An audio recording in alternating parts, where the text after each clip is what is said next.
Mesdames et messieurs, bonsoir et bienvenue dans ce journal en ce lundi 17 mars 2025. Dans les actualités de ce jour, pour commencer cette semaine, le gouverneur a déclaré ce jour que les politiciens de l'opposition orientent l'opinion publique vers la fausse idée d'une volonté délibérée des dirigeants de détruire la réputation de l'hôtel Coco Beach à Mahajang. Ainsi, selon ses opposants, les cas d'intoxication alimentaire survenus le 8 mars dernier lors de la célébration de la journée des droits de la femme ne sont que pure invention. Une allégation que le gouverneur de la région, Analamang, et secrétaire national du parti TGV a démenti en soulignant que lui-même était présent à l'événement ce jour-là. Reportage sur les images de Zaran Jiansou.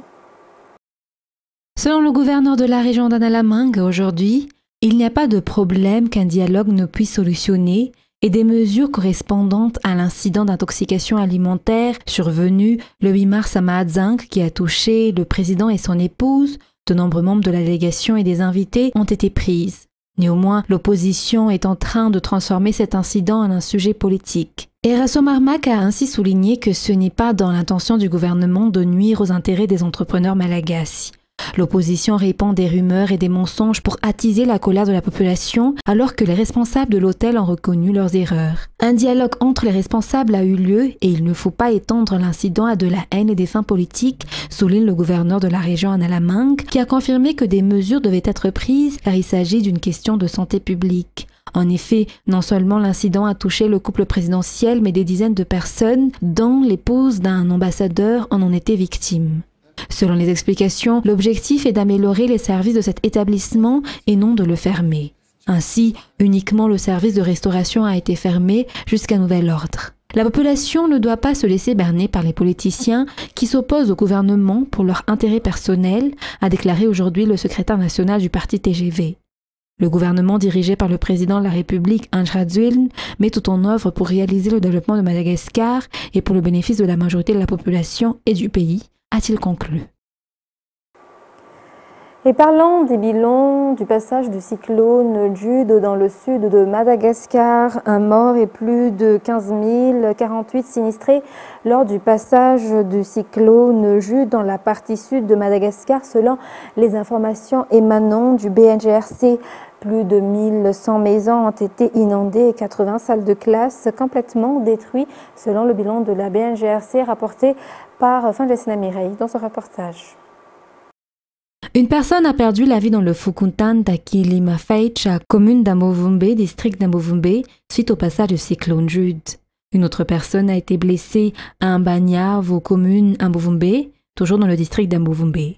On dénombre 15 048 victimes, soit 4 573 ménages. Par ailleurs, il y a eu 10 587 déplacés, soit 2 953 ménages, selon le bilan du BNGRC hier soir. 4 régions, 11 districts et 49 communes ont été touchées par les intempéries occasionnées par ce cyclone.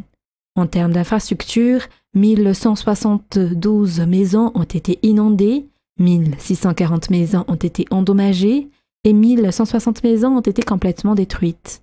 Le secteur éducatif a également été touché par le cyclone Jude, avec 79 salles de classe partiellement endommagées et 80 salles de classe complètement endommagées, selon toujours le rapport du BNGRC hier.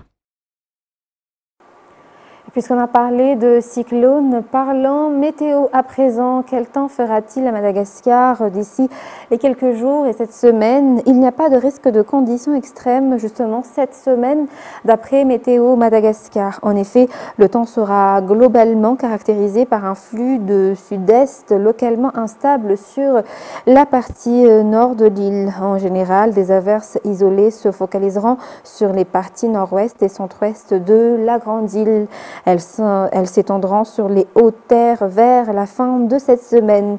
Des pluies faibles locales sont également attendues pendant cette période sur les parties nord-est et nord et centre-est. Ailleurs, le temps sera partiellement nuageux à ensoleillé. En outre, une baisse significative des températures maximales est à prévoir sur le versant est des hautes terres entre 15 à 26 degrés Celsius le matin et 23 à 38 degrés Celsius dans l'après-midi. Et toujours dans les actualités locales de ce soir, lutte pour la résurrection, un flambeau pour les générations futures.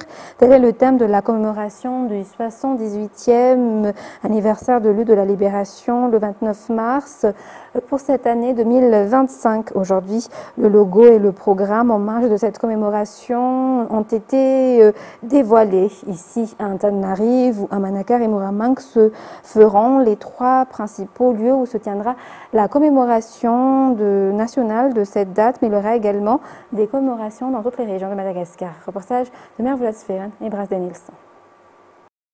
Le logo de la commémoration du 78e anniversaire de la lutte de libération de 1947 pour cette année a été présenté aujourd'hui. C'est un panneau sur lequel est inscrit le thème « Lutte pour la libération, transmission de flambeaux pour les générations futures ».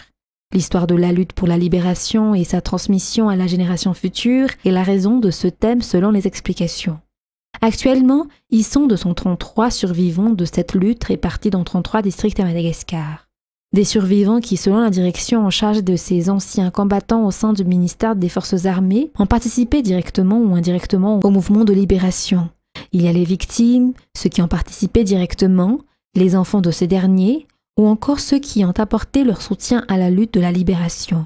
Diverses activités seront organisées cette année dans le cadre de cette commémoration dans 3 grandes villes, notamment Antananarivo, Muramang et Manakar.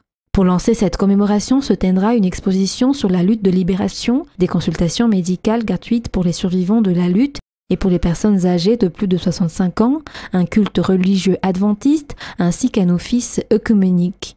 Et comme chaque année, le point d'orgue sera le dépôt de gerbes sur les stèles dédiées le jour du 29 mars.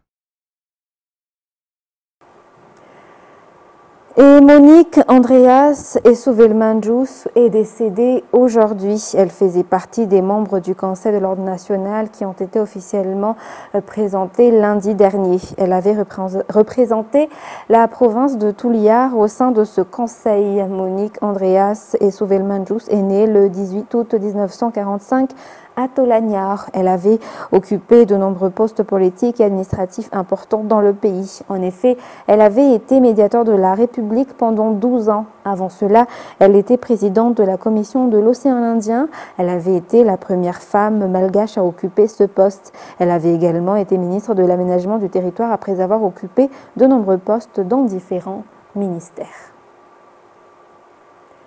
Dans les actualités économiques de ce soir, les employés de la société TMA, bénéficiaires du projet ODOF dans la commune rurale d'Anjadmané, la district d'Antirabé 2, sont actuellement en phase d'essai dans l'utilisation de la machine de transformation de pommes en jus et vinaigre. Cette machine peut être utilisée dans la transformation d'autres fruits également, car les pommes sont des produits de saison. Le ministre de l'Industrialisation et du Commerce est venu voir la phase d'essai de cette machine vendredi dernier. Reportage de Jameson Rajanarman, notre correspondant à Antirabé. Vendredi dernier, le ministre de l'Industrialisation et du Commerce est venu suivre l'essai technique d'utilisation de la machine de transformation de pommes en jus de fruits et vinaigre, résultat de l'implantation de l'ODOF dans la commune rurale d'Anjadmanélach, dans le district d'Antirabé 2, dans la région de Vaknakarach. Cette unité de transformation peut être utilisée pour la transformation d'autres fruits quand ce n'est pas la saison des pommes, d'après les explications. Le DOF, mis en œuvre par le ministère, a pour objectif de transformer la production des agriculteurs afin que la population puisse en bénéficier, et c'est au ministère de superviser la gestion de l'argent public. Le ministère de l'Industrialisation et du Commerce trouvera un moyen de commercialiser les produits en recherchant les débouchés ou en mettant en relation les entrepreneurs et les producteurs. En effet, l'un des objectifs de l'ODOF est également de réduire l'importation de produits. Pour la transformation des pommes, cette machine peut traiter jusqu'à 2500 kg en une demi-journée durant cette phase d'essai. Il convient de noter que 14 ouvriers travaillent dans cette usine. Restons toujours avec Jameson Rajanarman. Dans ce reportage, le ministre de l'Industrialisation et du Commerce a échangé directement avec les acteurs de la filière lait de la région de Vaknakarach vendredi dernier, avant la célébration officielle de la Journée internationale des droits des consommateurs qui s'est tenue justement dans cette capitale de Vaknakarach à Antirabé.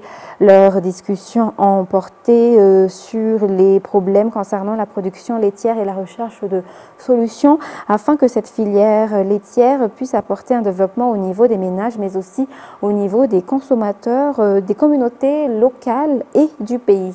Reportage de James Sand, notre correspondant à Intirabé. La région du Vakna-Karach est une des régions productrices de lait. Elle approvisionne de nombreuses régions de Madagascar. Néanmoins, elle est actuellement confrontée à des problèmes, tant au niveau de la santé des vaches laitières qu'au niveau des alimentations de ces derniers, notamment au niveau du prix des produits. Ces problèmes sont exacerbés par l'importation excessive de produits laitiers, en plus de la diminution des besoins d'une entreprise de transformation à Intirabé. Ainsi, vendredi dernier, le ministre de l'Industrialisation et du Commerce s'est entretenu directement avec les producteurs et collecteurs, ainsi qu'avec le premier responsable de cette entreprise de transformation du lait à Intirabé. L'objectif est de permettre aux producteurs de lait du Vakna-Karach d'apporter du développement pour eux-mêmes et pour la communauté dans laquelle ils vivent et surtout pour l'ensemble du pays. Tout cela dans le cadre de la célébration de la journée des consommateurs à Intirabé. Dans la page faits divers de ce soir, parlant insécurité, l'éclairage de la ville est l'une des façons permanentes de réduire les cas d'insécurité. Dans ce sens, l'installation de lampes Cobra dans toutes les ruelles de la commune d'Anosat-Ouest a débuté en fin de semaine, une initiative née de la collaboration entre la municipalité et le secteur privé. Les détails avec Felena Rakoutarsoul. De nombreux efforts ont été déployés pour restaurer la sécurité et la stabilité dans la municipalité d'Anosat-Ouest. L'administration de cette commune, le comité en charge de la sécurité et les forces de l'ordre travaillent ensemble à cet effet. Dans cette optique, l'installation de lampes Cobra pour éclairer les rues et ruelles ont débuté en fin de semaine. L'installation de ces lampes Cobra durera une semaine dans les 7 Foukountan qui composent cette commune, selon les informations. Façonner la vie que vous menez, tel était le thème de la célébration de la journée africaine du scoutisme 2025 qui a été célébrée à Madagascar du 12 au 16 mars dernier. La célébration s'est concentrée sur l'exploration des stratégies visant à l'autonomisation des jeunes scouts afin qu'ils puissent assumer l'entière responsabilité de la vie et être un acteur du changement dans leur communauté. Reportage toujours de Felena Rakoutarsoul. La Fédération du scoutisme à Madagascar a accueilli un événement international majeur la semaine dernière.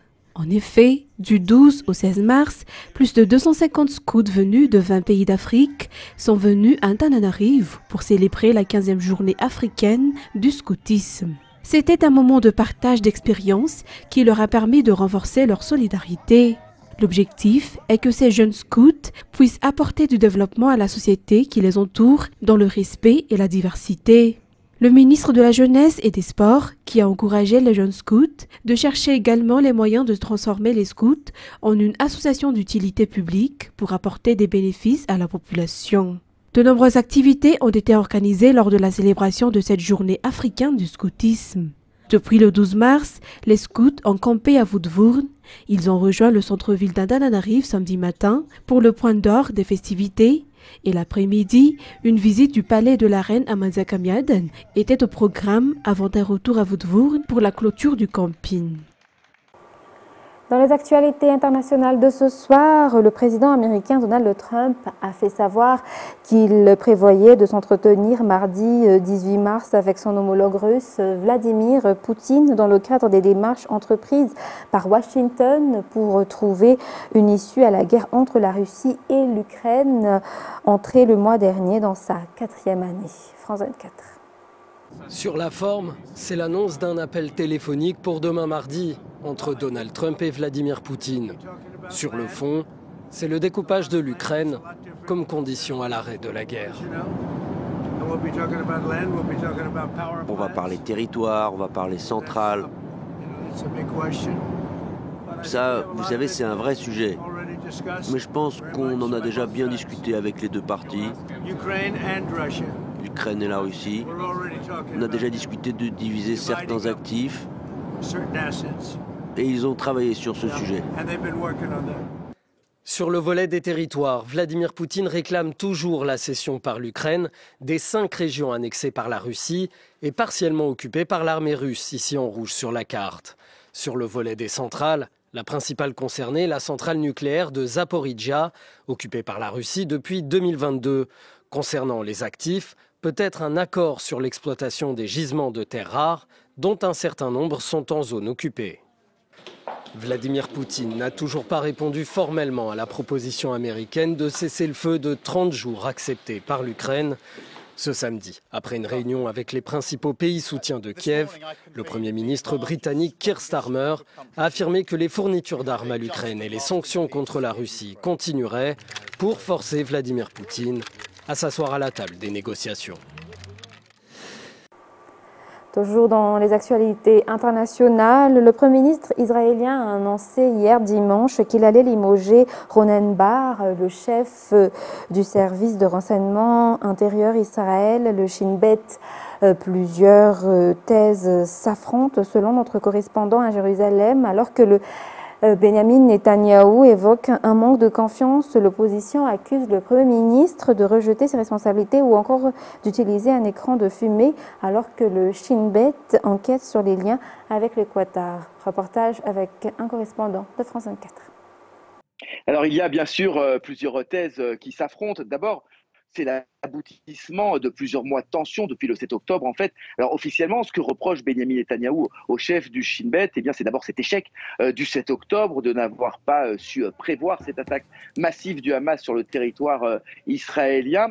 Et puis plus largement, il l'a dit ce soir, c'est un manque de confiance, une relation personnel abîmé. Il lui reproche d'avoir fait fuiter notamment dans la presse des informations pouvant lui nuire. Du côté de l'opposition et du chef du Shin Bet, eh bien la version est toute différente.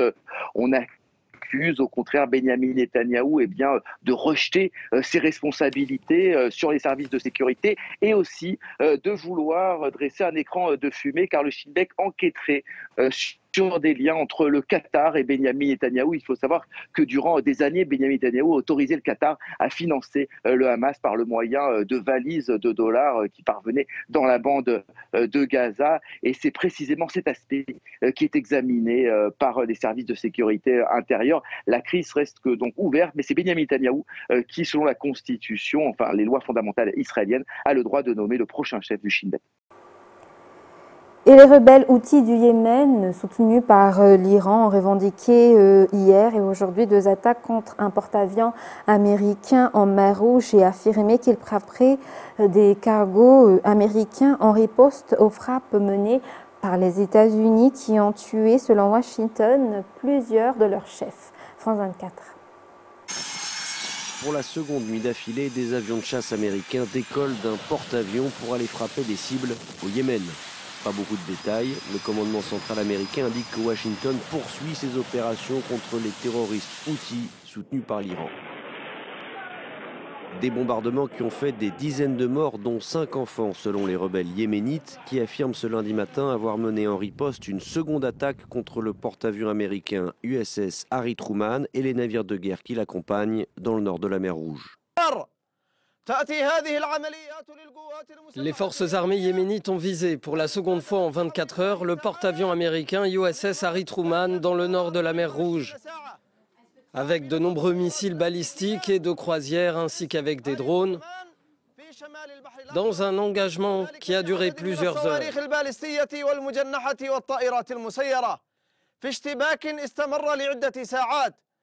Samedi, le président Trump, en tenue de golf et arborant une casquette dédicacée par lui-même, apparaissait dans sa propriété de Floride en train de superviser les opérations militaires. Il avait peu avant promis l'enfer aux terroristes houthis et sommé l'Iran de cesser de soutenir ces rebelles qui ont multiplié les attaques contre le commerce maritime au large du Yémen depuis le début de la guerre entre Israël et le Hamas dans la bande de Gaza. Au cours des 18 derniers mois, les Houthis ont frappé ou attaqué 174 navires de guerre des États-Unis. Nous avons donc une bande de pirates avec une précision guidée, des armes anti-navires et un système de péage, et l'une des voies maritimes les plus importantes au monde. Ce n'est tout simplement pas viable. Nous n'allons pas laisser ces gens décider quels navires peuvent passer et lesquels ne le peuvent pas.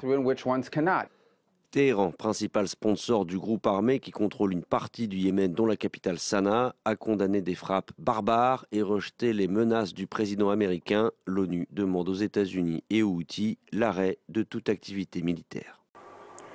Mesdames et messieurs, c'est la fin de ce journal. Nous vous remercions de votre fidélité. Restez avec nous. Dans quelques instants, vous allez suivre votre série Squid Game. Sur ce, très bonne continuation et très bonne soirée sur Viva. Au revoir.